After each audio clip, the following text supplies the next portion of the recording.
When I'm wearing this yukata, you can tell it is super hot in Komodo. I don't know why I always feel like this yukata when it's really hot. Ever since I have posted my how to make a kimono the easy way video, there were a lot of comments and a lot of messages from you asking how to make an undergarment too.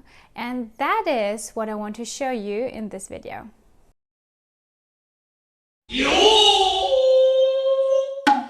In case you're here for the first time, my name is Matsunaga and I'm a fully trained and certified kimono teacher and stylist. Welcome to my first CoCoVid content, and as far as I check the schedule, due to time zone thingies, because I'm probably the only costumer in Japan, this is probably the first video of the CoCoVid. And in Japanese we call this topbata, and I actually don't like it. I also think it's a baseball term. I don't know, but I don't like being a topbata. For those of you who are not familiar with what the CoCoVid actually is, this weekend is gonna be full of events, which mostly are live panels on YouTube or videos, and I think there are also some events going on Instagram for costumers, and there is a lot of going on. I have linked the schedule down below, and I probably will link also more future videos down below, so you can check out what all my fellow costumers are actually making, because I am super excited. As always, tell me a day when I'm not super excited. This video will show you my first attempt to make a two-piece kimono undergarment, which consists of a hanjuban and a susoyoke. And I have sewn a nagajuban in my sewing class before, but it's my very first time to make a two-piece undergarment, and I really want one because they seem very, very convenient. For you guys, it's probably interesting because I have a lot of people on my Patreon, as well students, who have a little wider hips, and it's hard for them to find an undergarment. They find fitting kimono easily, but undergarments are a little on the rare side in bigger sizes. So especially when you have wider hips, this will definitely solve your problem. Historically speaking, actually, the undergarment that was worn under kimono or kosode was hanjuban, not nagajuban. So we know that hanjuban exists for a very long time. Nagajuban came up quite later. I think in the beginning of the 20th century, end of the 19th century is where we definitely know that nagajuban were existing. But usually before that, Japanese wore hanjuban under the kimono, or better said, kosode. Or better said, under the few layers of kosode. For 2 years now, I've been wanting to make this two-piece undergarment out of an old morning kimono that I have purchased online in my favorite secondhand online store, and I will link them down below. They also ship internationally. And I think I got this off a sale, and it was less than €8, $8. So it's really cheap, and it's real silk. And I wanted to make a black summer undergarment because one of my friends advised me to. Because Japan, especially Kumamoto, where I live, is still very hot in October and even November. And that is not when you're supposed to wear summer kimono anymore. And I think you can tell yourself hidoe is fine, but summer kimono is like a big out. But my friend said when you wear a black undergarment under it, your summer kimono don't appear that sheer anymore, and they appear more like a hidoe, so you can wear your summer kimono even in a hot autumn with a black undergarment. So that is what I want to make today. So I got this morning kimono. It's also a nice way to actually use them because there are a lot in the second-hand kimono market, because when you start kimono in Japan, you are usually advised to get yourself morning kimono first. One for summer and one for winter, because you never know when it's time to wear them. And that is what Japanese did for, I think, decades, and recently they don't. So there are a lot of those in the second-hand kimono market super cheap, because actually no one wants them, because no one is going to wear a kimono for a funeral anymore, which I totally can understand, because I don't want to get hyped and happy wearing a kimono going to a funeral. So I don't know if that's the reason, but it's at least my reason why I don't have a mourning kimono. So most of them get thrown away eventually because no one actually purchases them. So I thought, let's just make a little trend and make actually undergarments out of it, so they will not be thrown away, because they're still real silk. You will see I'm not gonna use all of it, so I'm gonna keep the rest of the silk and probably use it when I'm making an obi out of an antique summer kimono into a summer obi. We'll see. And I have decided that I won't use a silk at the parts that will probably be exposed to a lot of sweat, so which is mostly the Juban. So I also prepared some cotton that is sleeping in my stash, since I actually made this obi, because I purchased 4 meters of it, and I used it for so many different projects, and I still have some left over of this, so I'm hopefully gonna use it all up this time. And I also have prepared some sadashi, which is bleached cotton. And yeah, this is what I'm going to use for the color. Okay, so then let's get started. Okay, before we get started, I thought I'd give you a small introduction into this kimono, because I think there are also a lot of new people watching this. So it is a morning gown, so it has 5 family crests, or kamon in Japanese. 2 at the chest area, 1 on the center back seam, and 1 on the back, no, 2 on the back of the sleeves. I'm sorry, it's 5 in total. And yeah, you can learn more about kamon and wearing another kamon that's not yours on my video about that. It's also a summer weave kimono. It's raw. It is very light. It's also supposed to be a little sheer, because it's black, you can probably see it that good. And yeah, you can also learn a little more about summer weaves, because there are a lot in kimono in my All About Summer Kimono video. It also still has the basting on, which is supposed to be taken off when you wear a kimono for the first time. So there's a huge chance this kimono was never worn before. There is another special basting that is called kasari shitsuke, and they have another name for it that I currently forgot, and I'm gonna probably put it on screen. And this is something you don't take off. This one takes really long to sew. I've done this once in my sewing class and I hated it. And this is always on pretty fancy kimono that are supposed to be very formal.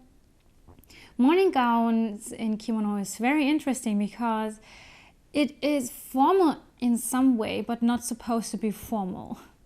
So it is a really interesting topic I will probably have to make another video about. So, okay, I have purchased this in kind of my size. I made sure that it's wider than the width I usually need for my kimono, because your undergarment should be like a centimeter wider. And yeah, on top I probably only will use the sleeves, so I didn't really care about the yuki, which is the length from the center back seam to here. And yeah, I did not really care about it, because this is gonna be cotton later anyway, so I will be able to adjust this a little.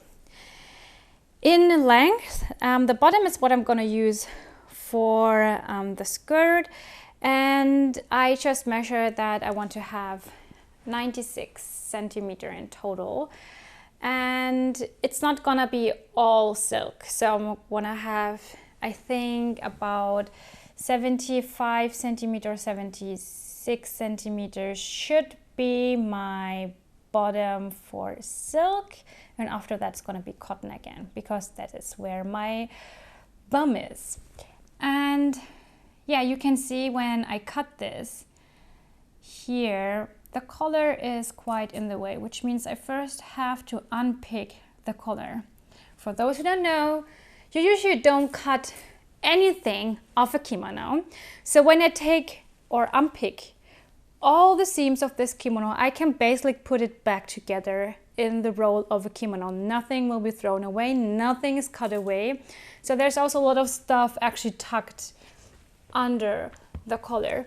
So taking the collar off and you will have exactly the rectangle shape you will need. So I'm first gonna take the collar off, and I was hoping not to, but I have to. And since then I'm already unpicking, I probably will also unpick the sodetsuke, the sleeve seam, so I can have my 2 sleeves free. And then I will have to decide if I also want to make the sleeves probably a little wider, make them fitting to my yuki. I still haven't settled on a yuki yet because I also have a lot of kimono with different yuki, because not all of my kimono are made to my measurements. There's still so much to decide. But okay, let's unpick the stuff. And I have a nail appointment. I have to actually leave right now to my nail appointment. So probably I'm gonna take the kimono with me and unpick the seams while getting my nails done. I'm not sure if I'm gonna film that. And then I thought my nail artist is super cool and I brought you with me. She's awesome, by the way. Check out her Instagram. I will link her down below. She does like awesome stuff all the time.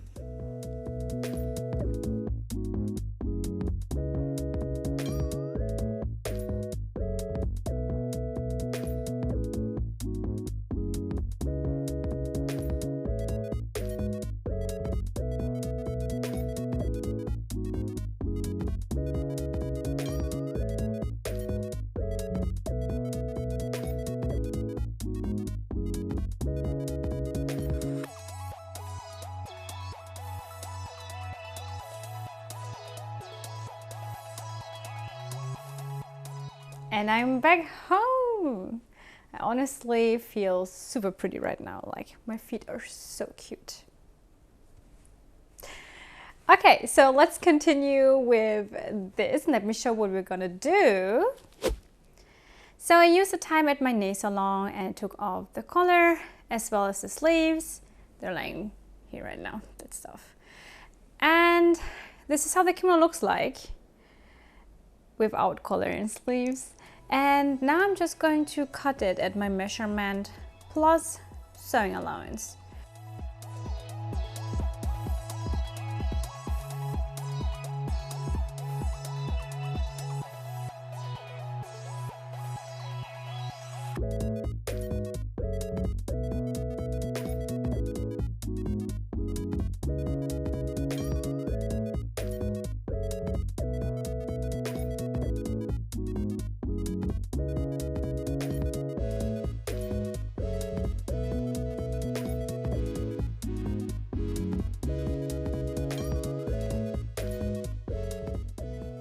I also cut out the cotton fabric.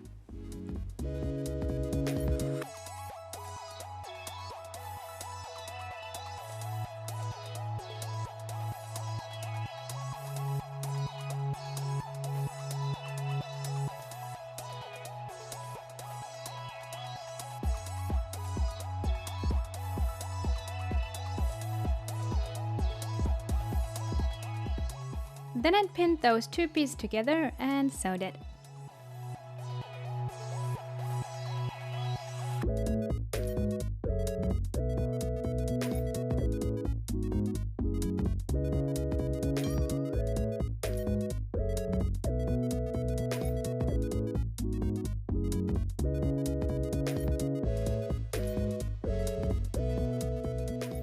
To finish off the raw edge, I rolled the silk over the cotton and tucked it under. Side note, give yourself enough sewing allowance for this. I didn't, and it was not good.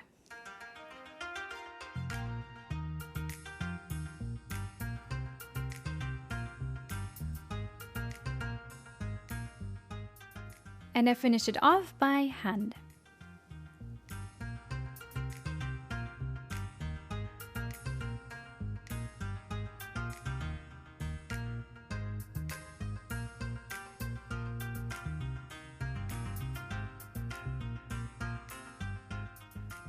For the ties, I cut out 2 8cm wide stripes because I didn't have enough fabric that was long enough, and sewed those two easily together so they became one long tie. I aligned the seam with the center back seam of the former kimono, pinned and sewed it in place.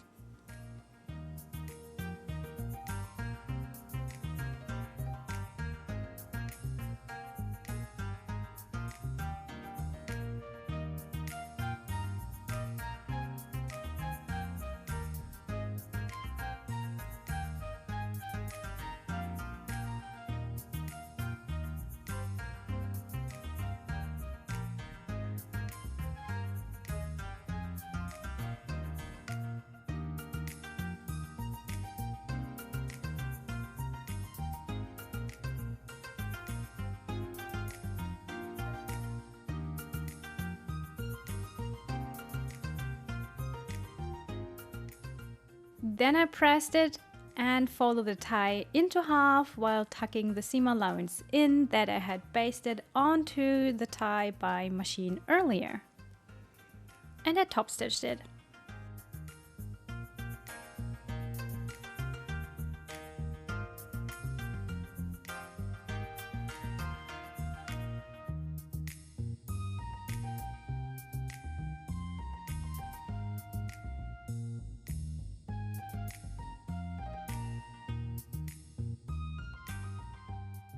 And after a last ironing, it's finished and a super easy project for less than 2 hours.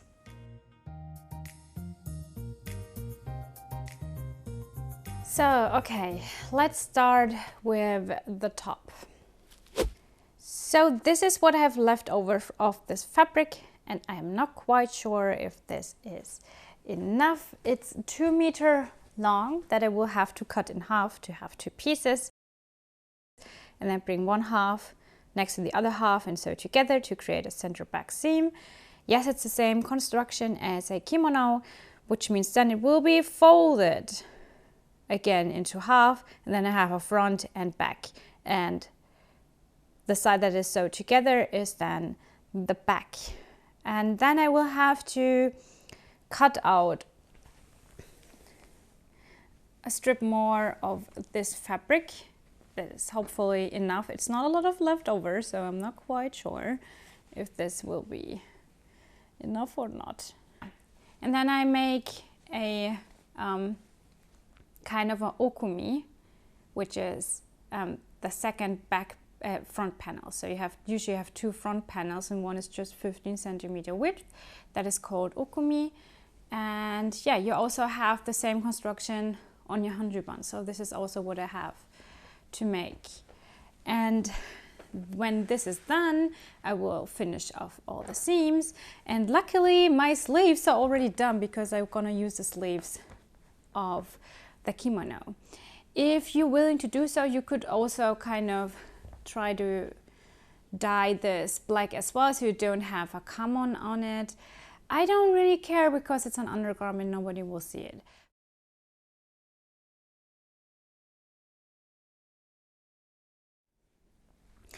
Yeah, and then I will have to cut some of this for the collar, and then we're basically done. So it's not a lot of work, and we'll do it by machine because I want to finish this today so I can edit it and put it on YouTube on Thursday, so you guys have your CoCoVid class.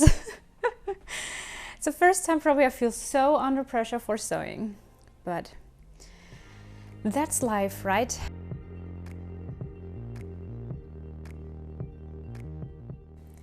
So this is where I want to talk a little about the size, a fitting size for you. The undergarment can change a lot for the whole look of the kimono when you wear it, but not every undergarment that fits you must fit that specific kimono. So usually it's good when you have a few more undergarments in very various sizes, so you can wear that specific juban with that specific kimono.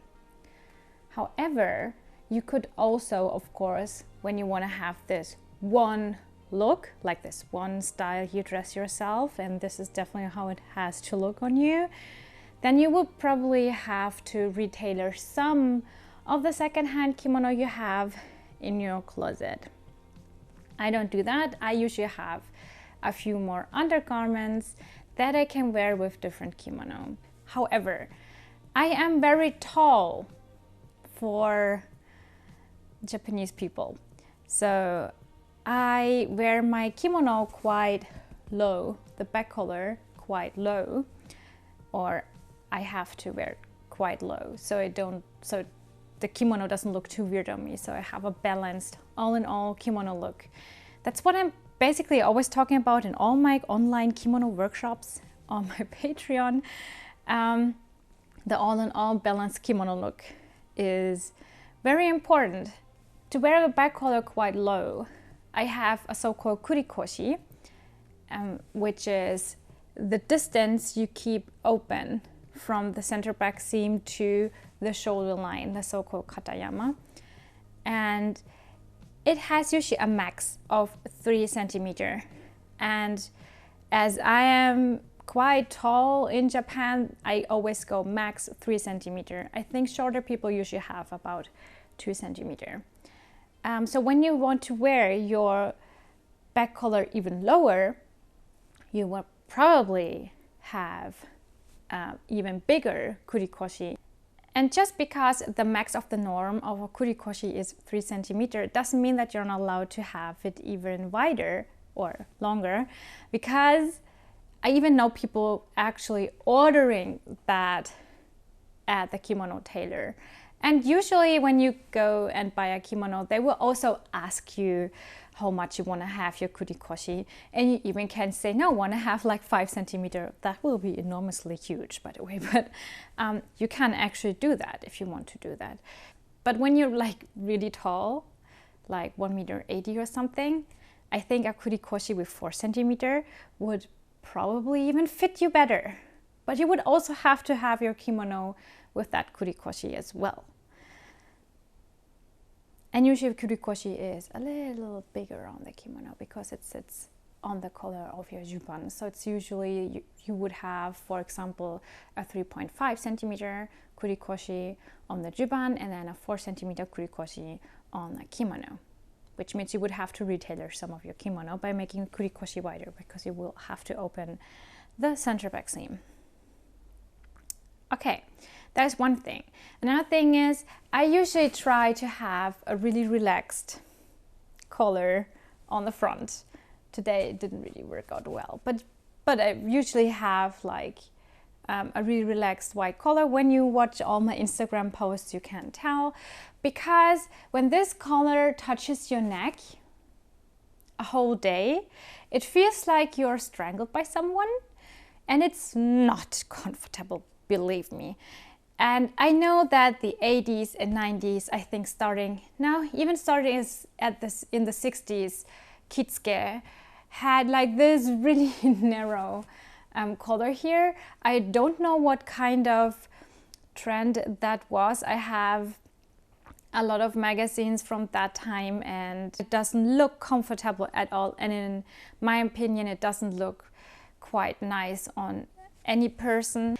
I know I will have to make a video about the different Kitsuke styles throughout the centuries, because for kimono it's not only tailoring, also wearing a kimono, putting a kimono on and how we put it on can change your whole style a lot. And there are also a lot of trends for that. And I'm still on my hunt for a lot of magazines and pictures from that different era, so I actually have things to show in that video, so stay tuned on my channel. However, okay, what I want to say. Okay, we're talking about the front collar. So when you, for example, already have a lot of kimono and you also have a lot of juban, that I do have the same problem. When you put them on, whatever you do, they will definitely snap back and then end here right next to your collar. This can have a lot of different reasons. I recently came to the conclusion that probably some of those juban were made during that period where it was very trendy to wear the collar like really like here sitting on your neck. This can be one reason, and another reason is probably that the juban actually doesn't fit you. And you can change that problem by changing the width of how deep you cut the opening of the shoulder, which is the cut I do right next to my center back seam, horizontal into the fabric. And usually it's set to be 9.5 centimeter, but you can also cut 10 centimeter. That usually depends on how big your neck is. Usually a good tailor also will ask for your neck measurement and then actually change that width there. Today it's not done that often anymore because mostly they go with the standard size. But we all know that there is actually no standard size. So, conclusion of this is, when you have a lot of juban that are really tight at your neck area or lying on your neck, then definitely make that little snip a little wider. You don't have to make it huge, so keep it something between 9 and probably 11 centimeter. And now I will go back sew it.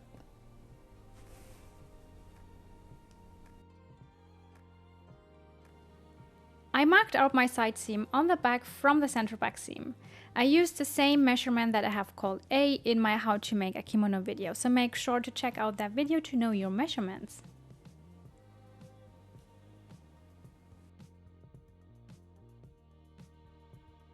After that, I pinned the side seam in place, leaving 37 centimeter open from the katayama. And then I sewed the very tiny side seam together. After that, I mark out measurement B plus 1 centimeter from the side seam onto the front panel. Again, for the measurements, check out my how to make a kimono video. This line is where I pin on another 18 centimeter wide and a 45 centimeter long panel. I've already marked out the sewing allowance on this too to pin those two lines together.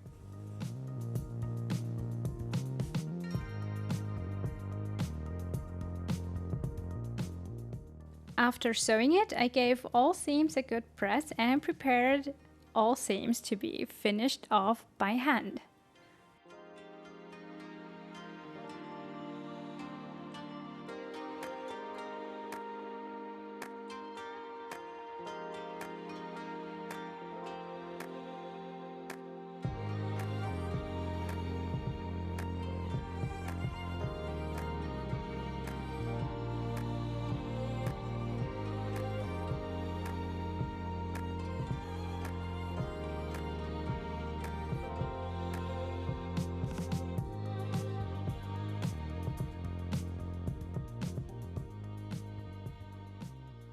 I align the sleeve next to the migoro to turn it inside and pin migoro and sleeve together.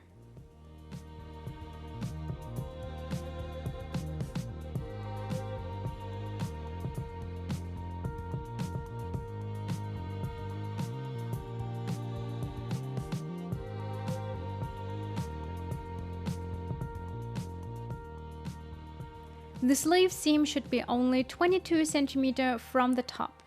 The other 15 cm under it will be open. This opening is called miyatsuguchi and is there for ventilation, and it also allows women to tie their obi higher than men do.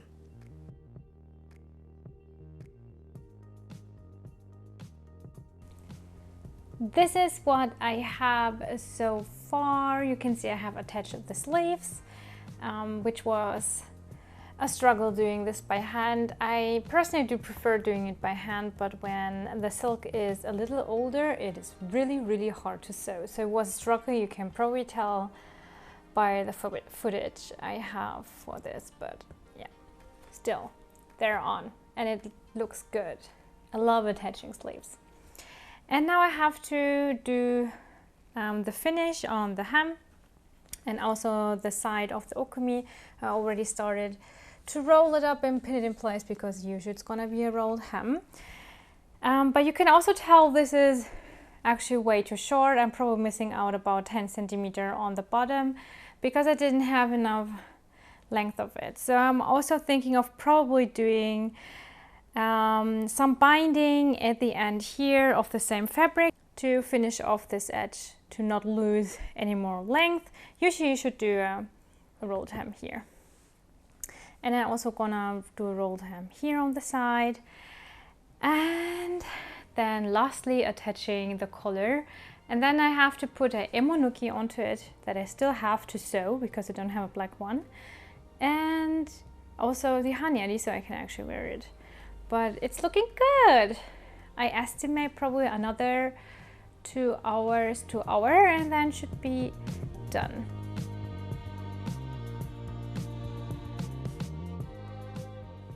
After finishing the hem by hand, I gave it a good press and start to prepare the collar.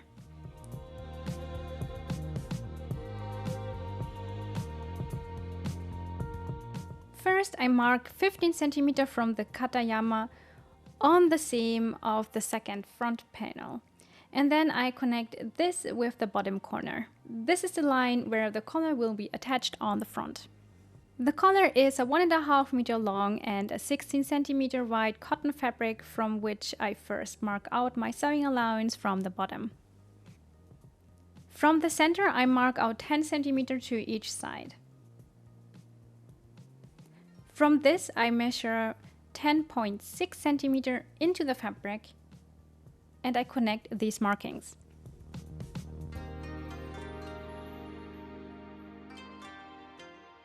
From the end, I mark 14.2 centimeters into the fabric and connect this with the line in the center of the collar I have drawn earlier.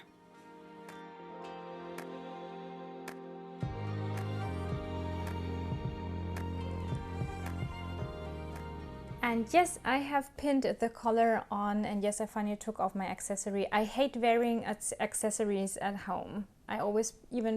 I take off my wedding ring because it's so uncomfortable, especially when it's so hot like today. However, yes, I pinned my collar on, and yes, I did this off camera as always because it is so troublesome and I hate it. And there will be one day when I will be confident enough to actually show you this and give you tips and tricks. But right now, I don't know those tips and tricks very well by myself. So yeah. So usually you start, I think I explain the same steps in every video, but you start at the center of the collar, you pin the center of the collar onto the center back seam, and then you work your way back down, and then you do the same on the other side.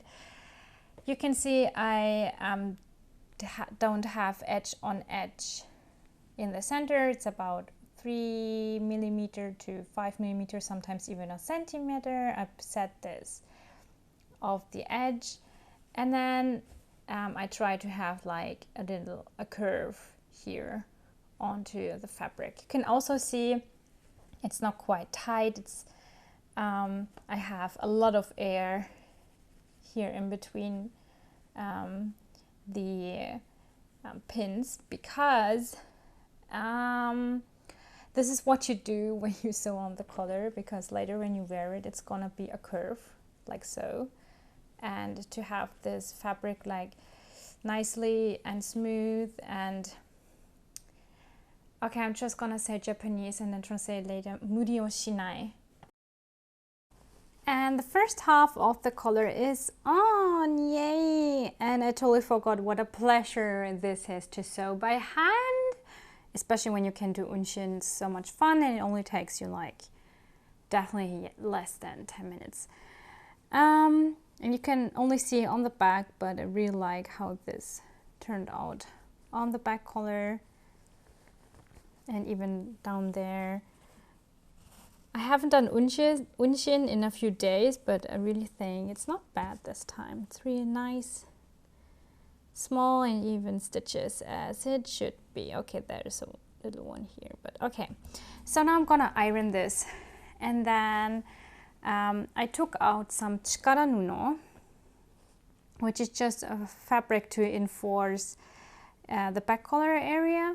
I took this out of the kimono before, and it was very long, like this. Usually you have like 2 small chikara nuno here and here, where the kataaki, the opening for the shoulders, ends. But this one was super long, so it's the first time I actually see this. But I'm gonna reuse this as it is, and I'm gonna baste this along the seam here at the back collar on the inside. Of course, here's the inside of my center back seam.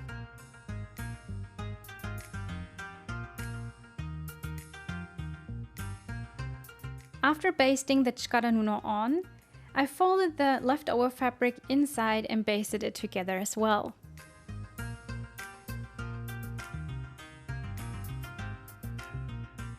And I also basted on an interfacing of the same fabric into the center of the collar.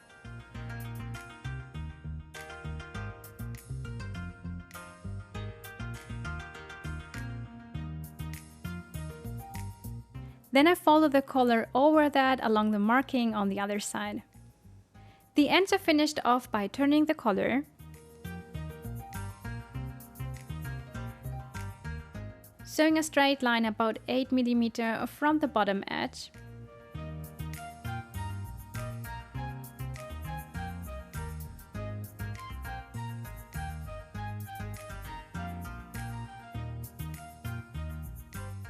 and folding this back inside.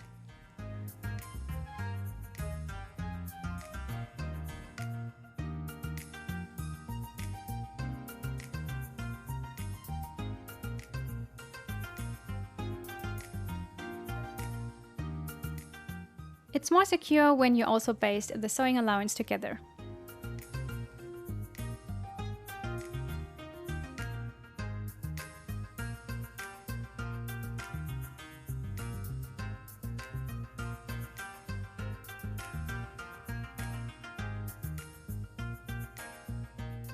And then I blind stitch the collar on by hand.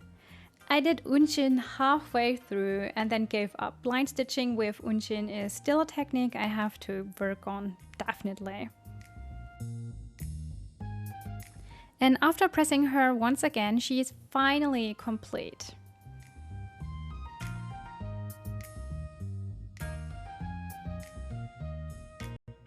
And this is definitely what I'm gonna wear for Sunday undies our lovely Liz is hosting on Instagram this Sunday.